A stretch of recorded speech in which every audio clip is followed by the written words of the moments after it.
৬০২ ইসবি যখন মক্কায় এক বাচ্চা পয়দা হয়েছিল, যার নাম ছিল মুয়াবিয়া বিন আবু সুফিয়ান।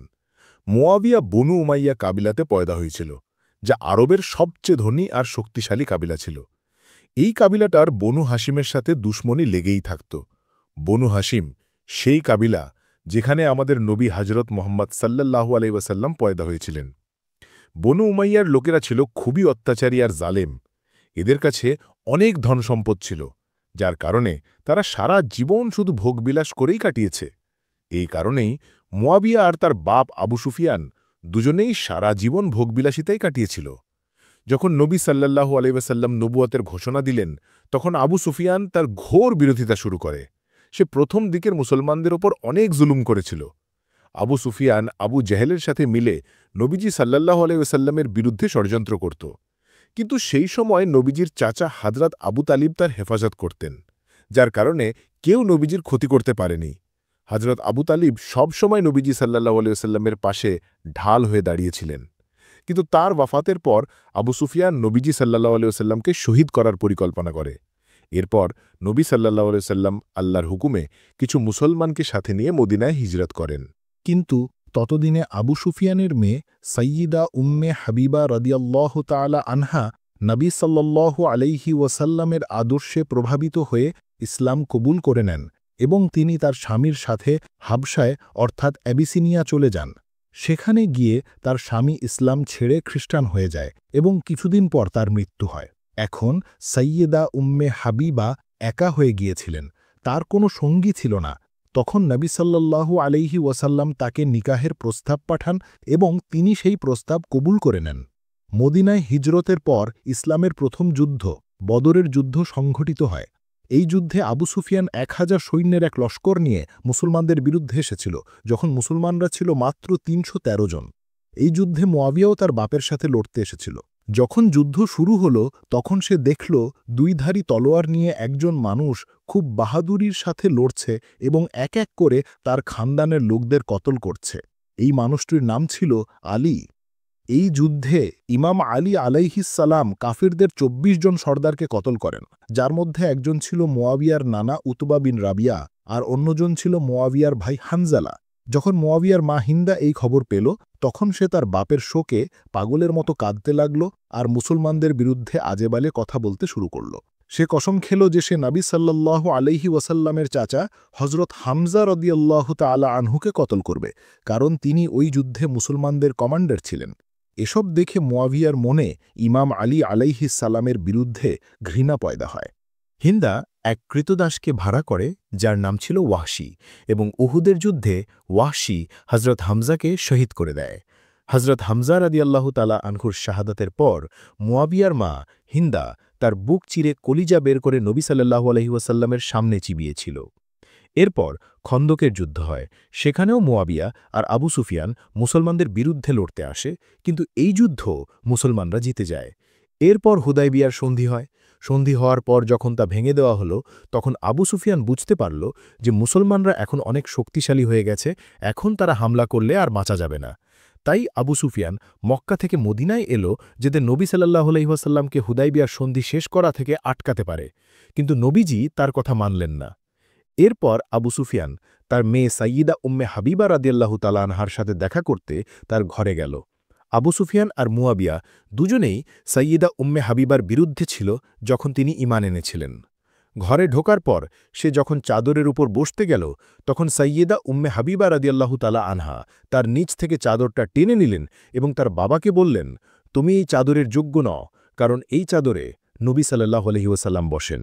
আবু সুফিয়ান বুঝতে পারছিল যে মুসলমানরা এখন হুদায়বিয়ার সন্ধি শেষ করে তাদের উপর হামলা করবে, তাই সে নিরাশ হয়ে ফিরে গেল।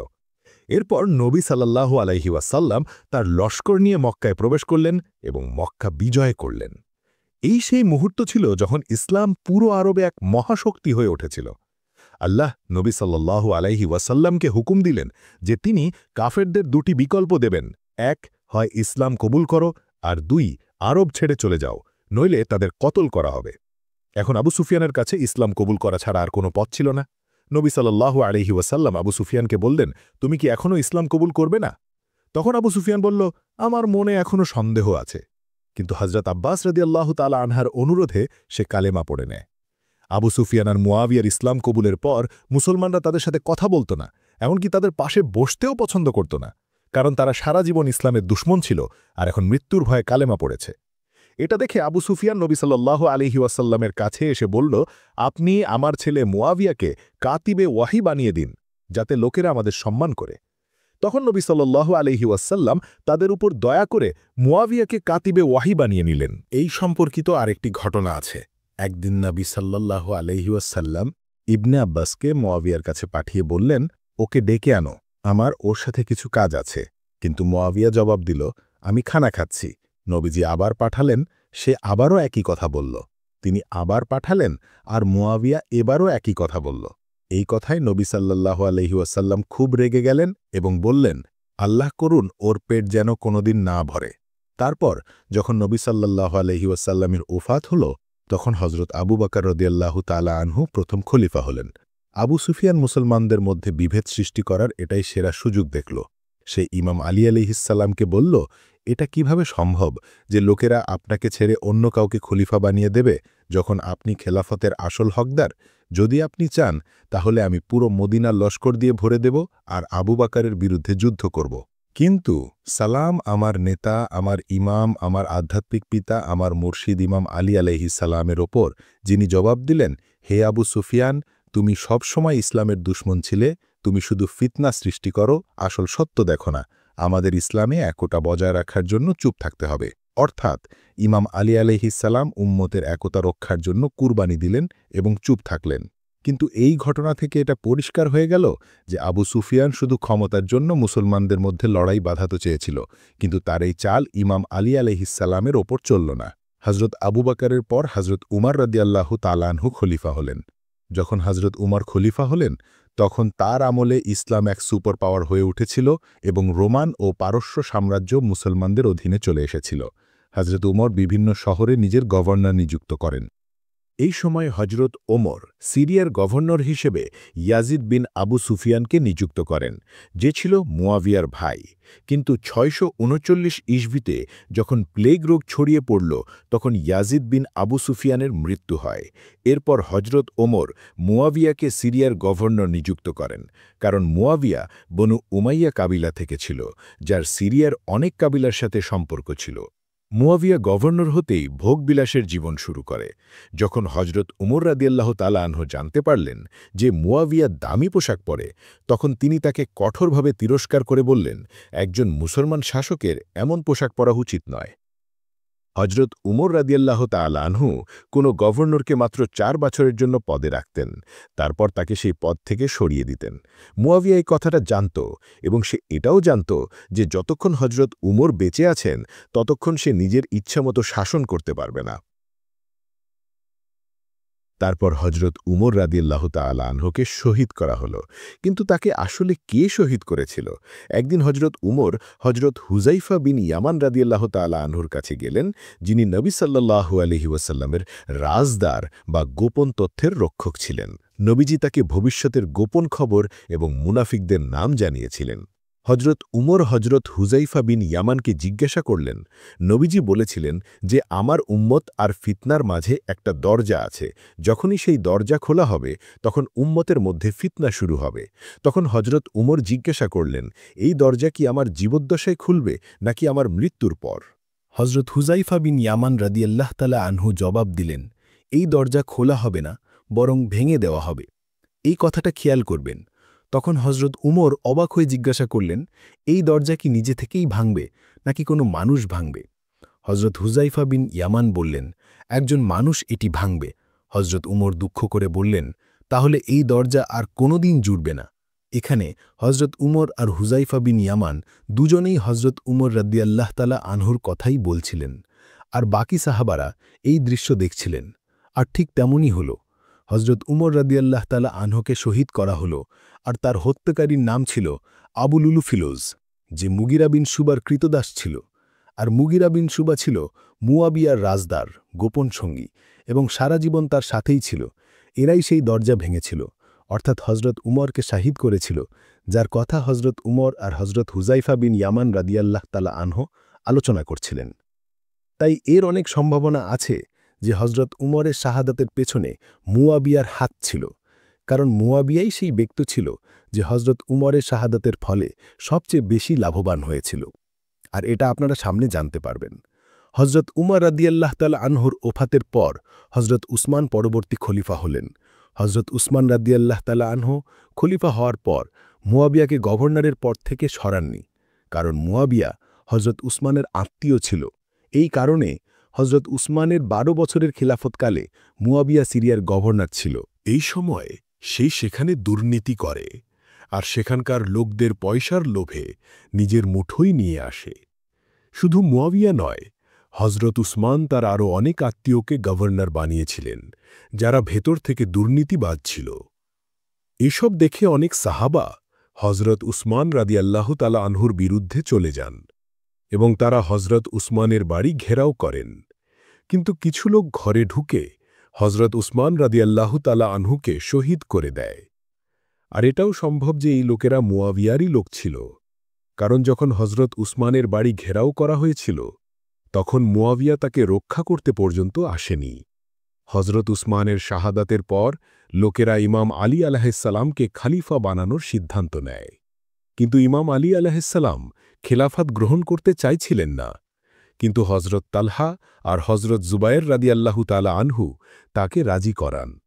সবাই এটাই চাইছিল যে ইমাম আলী আলাইহিসসালাম প্রথম খলিফা হন, কারণ তারা জানত যে এখন তারই প্রয়োজন।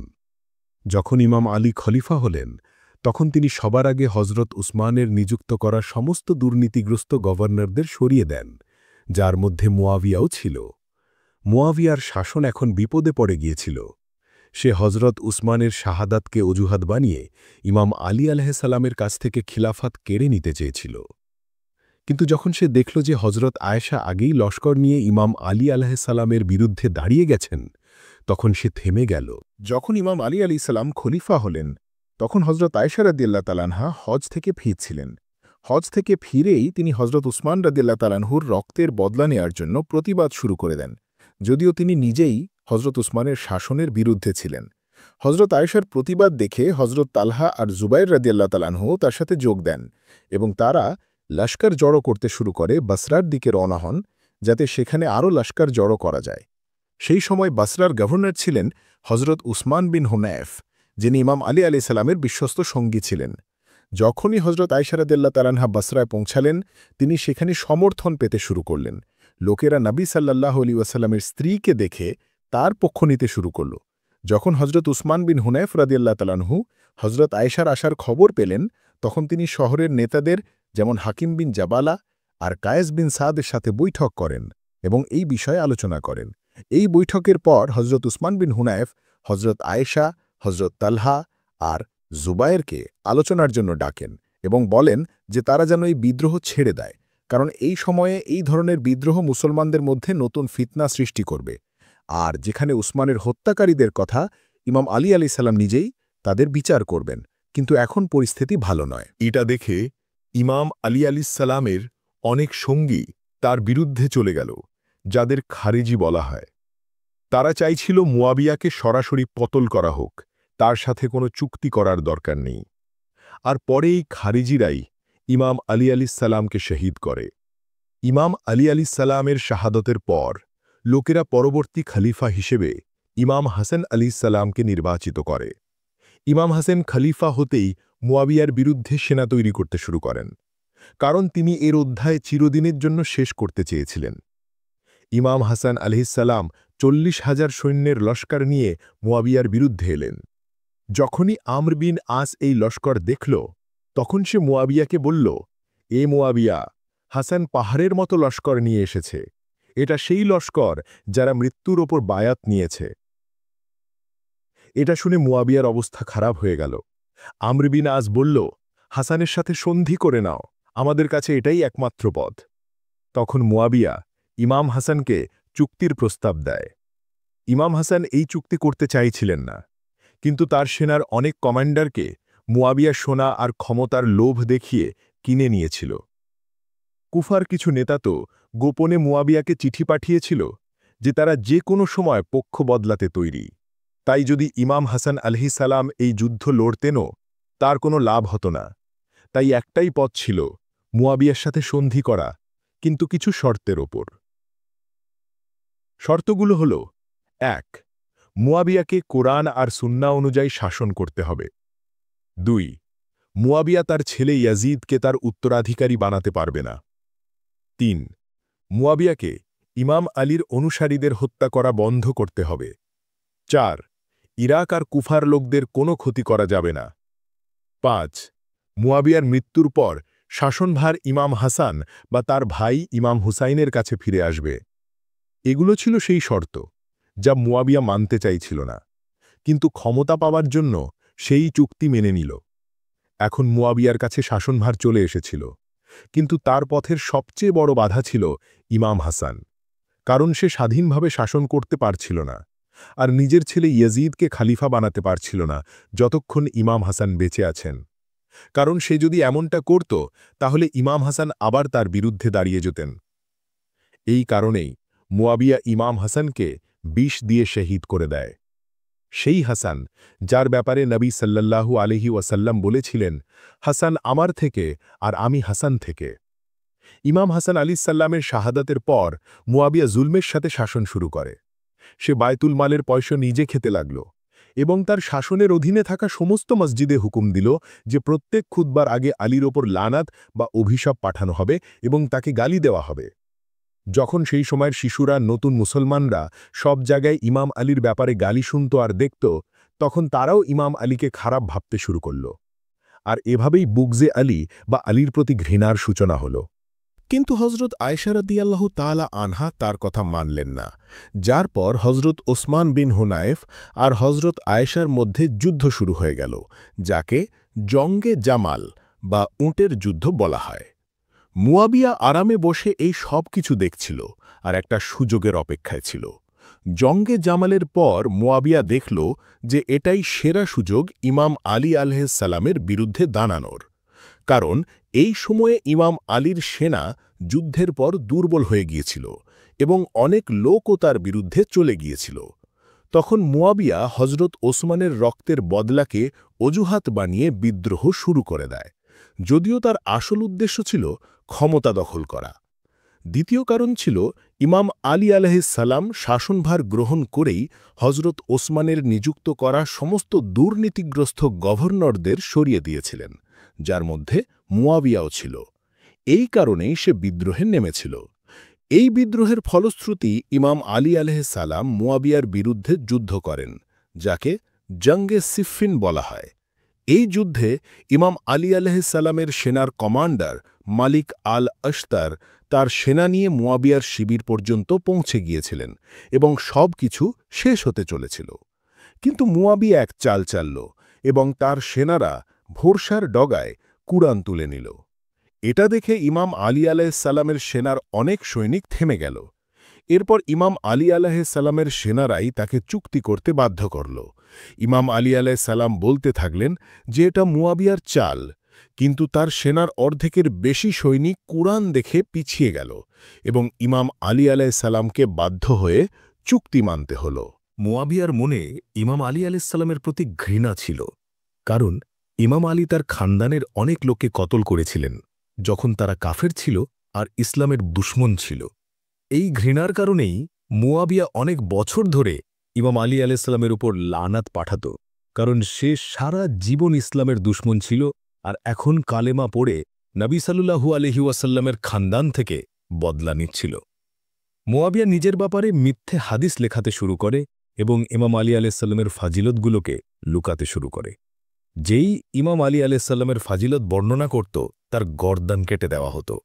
তারা তো নামাজ পর্যন্ত বদলে দিয়েছিল।